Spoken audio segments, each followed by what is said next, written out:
কেউ জেলখানায় যাবেন না, আপনাকে বলে রাখছি। পারলেই পালিয়ে যাবেন। কয়েকজন আছেন, আমি তাদের নাম করতে চাই না, তারা অত্যন্ত ভুল পরামর্শ দিয়েছিলেন শেখ হাসিনাকে। আপনি সাংবাদিকতার উপর যদি বেশ নির্ভর করেন, তাহলে একদিন আপনি দালাল নামে অভিযুক্ত হতে পারেন। যারা ছিল কয়েকদিন আগে আওয়ামী লীগের পক্ষে, তারা হয়ে গেল সব এখন বিএনপির পক্ষে। আমি যখন নির্জন কারাবাসে ছিলাম, কেউ জেলখানায় যাবেন না, আপনাকে বলে রাখছি। পারলেই পালিয়ে যাবেন। আচ্ছা, কিন্তু আমাকে ওরা ধরে নিয়ে গিয়েছিল, গুম করতে চেয়েছিল, গুম করতে পারেনি আপনাদেরই জন্য। কেন আপনারা টের পেয়ে গেছিলেন যে আমাকে আসলে বাড়ি থেকে অপহরণ করা হয়েছিল ভোর 7:30টার সময়।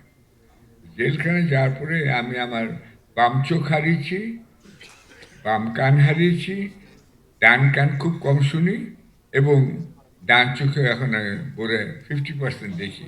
আমি কিন্তু কানের মধ্যে মেশিন টেশিন লাগিয়ে আপনাদের সঙ্গে কথা বলছি, এবং কথায় জড়তা এসে গেছে। তথাকথিত অর্থনীতিবিদ কয়েকজন আছেন, আমি তাদের নাম করতে চাই না, তারা অত্যন্ত ভুল পরামর্শ দিয়েছিলেন শেখ হাসিনাকে। এবং অর্থমন্ত্রী তদানীন্তন মিস্টার মুহিত আমার বিশেষ বন্ধু ছিলেন। তিনি 76টা ব্যাংক করেছিলেন। 76টা ব্যাংক করেছিলেন, তার কারণ তিনি বলেছিলেন আমি রাজনৈতিক বিবেচনায় 76টা ব্যাংক করতে বাধ্য হয়েছি। অথচ 1955-এ যখন আমি 56-এ যখন আমি MA পড়ছি, তখন আমি জানতাম ইংল্যান্ডে 5 বিগ ব্যাংকস আছে। আজকে ইংল্যান্ডে মাত্র 3টে বড় ব্যাংক আছে, আর ছোট ছোট খুচরা ব্যাংক আছে। আর এই দেশে দেখুন কত ব্যাংক আছে। ইংল্যান্ডের 3টা বড় ব্যাংক বলেছে, ন্যাটওয়েস্টের মধ্যে একটা হচ্ছে রাষ্ট্রায়ত্ত, আর একটা হচ্ছে আপনার লয়েডস অ্যান্ড বার্কলেস। এগুলো হচ্ছে অন্য প্রাইভেট। সুতরাং আমি আপনাদের অনুরোধ করব যে আপনারা যেন বিপদে না পড়েন। সাংবাদিকতা এখনও কিন্তু কোনো সম্মানজনক পেশা হয়নি বাংলাদেশে।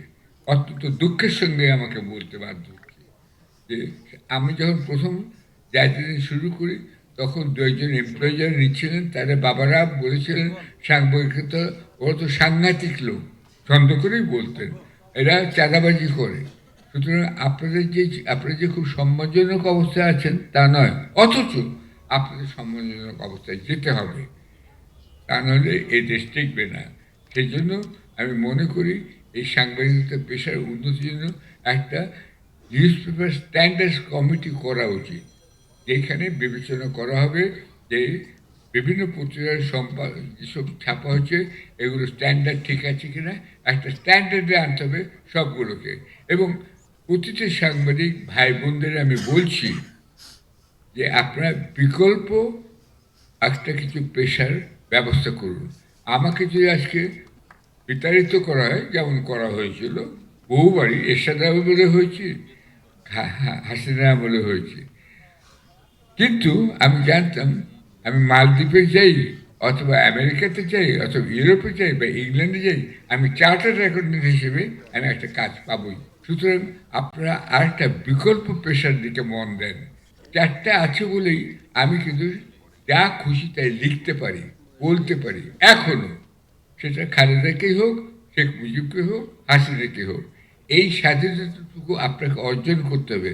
অর্থাৎ আপনি সাংবাদিকতার উপর যদি বেশ নির্ভর করেন, তাহলে একদিন আপনি দালাল নামে অভিযুক্ত হতে পারেন। আপনাদের যখন দালাল বলা হয় আমার খুব দুঃখ লাগে, এবং বলবেই না কেন, যারা ছিল কয়েকদিন আগে আওয়ামী লীগের পক্ষে, তারা হয়ে গেল সব এখন বিএনপির পক্ষে।